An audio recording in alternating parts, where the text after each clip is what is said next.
wallahi baban mu ce ta dau wata sara kwanan nan daga zaran na shiga gida kawai musamman ma irin in na kai daren nan ta dinga cinshino baki na wai kawai ita wai zargi na take na fara shan wiwi ko sai kaga tana tura hancinta a cikin baki na. To amma anya ko ba wata alama da ta gani take zargin ka kuwa? Kana ji so ɗaya ne fa na zo wucewa shekaran jiya abokin mu Dagus ya ɗau wata karamar wiwi ka gani irin yan kilan ne yan karama ya ce ana yi rike min na ce to na sata aljihuna da na zo gida sai na manta ban cire ba kawai ita kuma ta zo gyaran ɗaki irin ta kaɗa katifa ta haka sai wandon ya faɗo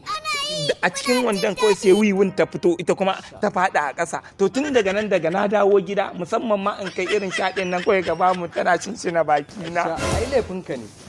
da a ce bata ga wannan kilan ba da har abada ba za ta taɓa yin zargin ka ba amma yanzu kai har abada fa ba ta taɓa yadda cewa ba kai ka sha ba. To kana ji abokina ni fa kuma ma warin sigari hayakin sigari amai yake sa ni ban taɓa ɗanɗana ta ma a baki wiwin ma da ake cewa wai waye ni ban taɓa sa wiwi yanzu zaka kace ni ban san ɗanɗanan wiwi ba. Ƙarya kake yi ranar da na gan ku kai da osi kuna shaye-shaye fa.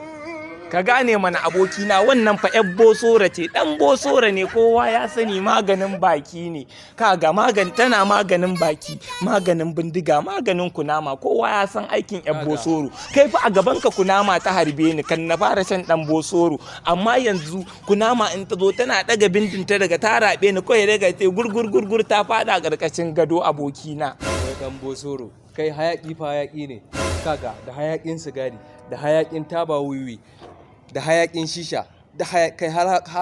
hayakin muru da hayaki ne. Ka kakkaci kan da magana kai da ya kamata ka ban shawara ni na ma ne ai kai ka sa dole ta